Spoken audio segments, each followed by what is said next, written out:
Kritios Boy, The Breath of Life. If we are going to discuss the history of Western art, we can look at this sculpture as the catalyst for what is to come. Some sculptures announce their greatness with sheer size or dramatic motion. Others, like the Kritios Boy, change history with something as subtle as a shift in weight. At first glance, he might not seem as striking as later Greek masterpieces like Doryphorus, or as monumental as Michelangelo's David.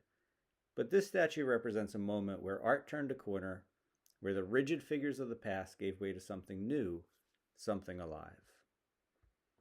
The Kritios Boy stands at the crossroads between the archaic and classical periods of Greek art. He is one of the earliest known examples of contrapposto, a naturalistic stance that shifts the figure's weight to one leg, giving it a relaxed, lifelike presence. This seemingly small change signals a major transformation in artistic thinking, one that would define Greek sculpture for centuries and influence generations of artists. So today, we'll explore the context in which this statue was created, its artistic innovations, and the lasting impact it has had on Western art. The Kritios Boy was discovered in 1865 on the Acropolis in Athens, buried underneath a layer of rubble. This tells us something important. The statue was likely buried intentionally. Around 480 BCE, the Persians invaded Athens, destroying much of the city, including the temples and sculptures on the Acropolis. After reclaiming their city, the Athenians chose to bury many of the broken statues, possibly as a ritual cleansing before rebuilding the Acropolis into the iconic site we recognize today. Because of this burial, the Kritios Boy was remarkably well preserved. Though it was found in pieces, its head was discovered separately. It remains one of the finest surviving examples of early classical Greek sculpture, dating to roughly 480 BCE. It represents one of the earliest known works from the classical period, marking the transition from the rigid archaic kouroi to a more lifelike depiction of the human body. To understand why the Kritios Boy is so important, we need to compare it to earlier Greek sculpture.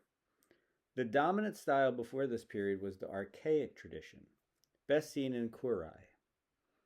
Standing male figures depicted with a stiff posture, both feet firmly planted, and a slight but unnatural-looking archaic smile. These statues, influenced by Egyptian art, were highly stylized and symmetrical, emphasizing idealized proportions rather than natural movement.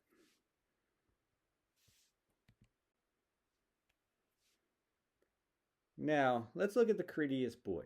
The differences are striking. Instead of standing in a stiff, mechanical pose, his body shifts naturally.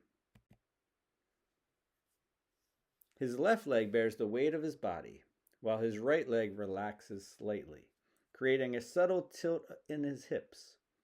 This stance, contrapposto, is a major breakthrough.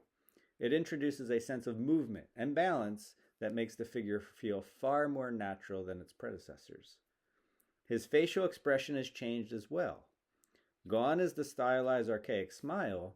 Instead, we see a calm, neutral expression. The effect is not just a more realistic human face, but also an early attempt at conveying an inner life, something beyond mere representation. The name Kritios Boy comes from the assumption that it was created by the sculptor Kritios, whose work was known in Athens at the time. However, this is not definitively proven.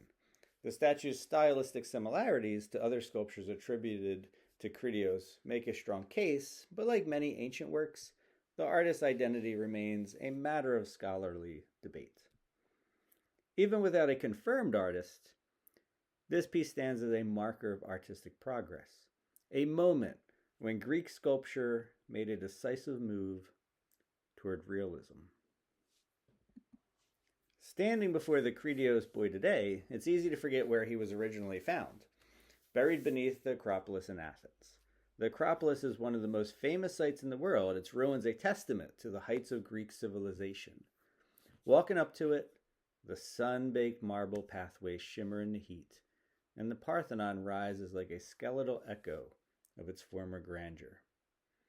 On my own visit there, I took a break to change my camera lens, and while sitting on a sun-warmed rock, out of nowhere I felt a long, wet lick across the back of my neck.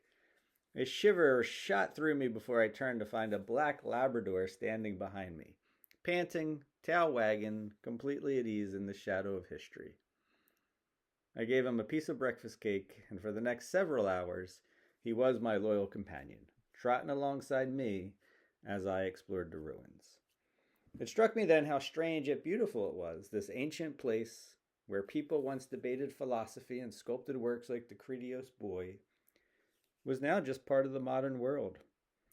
The past never really leaves us, it simply shifts, like contrapposto, into new forms. The Kritios Boy is not just an isolated work. It represents the beginning of the classical period, and its emphasis on observation, proportion, and naturalism. Contrapposto introduced here would become a defining characteristic of classical sculpture and remain a standard approach to depicting the human figure in Western art. A century later, Kritios would take these ideas further with his own Doryphoros, a highly detailed study of the ideal human body.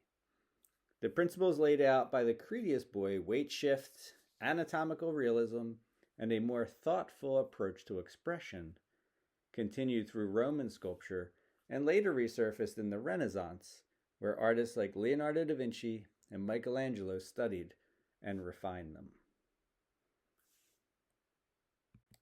Even today, if you look at statues in museums or public spaces, you'll likely see echoes of this innovation. That slight shift in weight, the natural bend in the knee, it all began here, with this single statue in Athens over 2,500 years ago. The Kritios Boy might not be the largest or most elaborate Greek statue, but it represents a revolution in artistic thinking. It marks the transition from symbolic, stylized figures to natural, human-centered representations. It's the beginning of the classical approach to art, one that would shape the trajectory of Western sculpture for centuries. So next time you see a statue that feels balanced, that seems to move with ease, remember that it all traces back to this moment, the moment when Greek artists began to truly observe the world around them and bring their figures to life.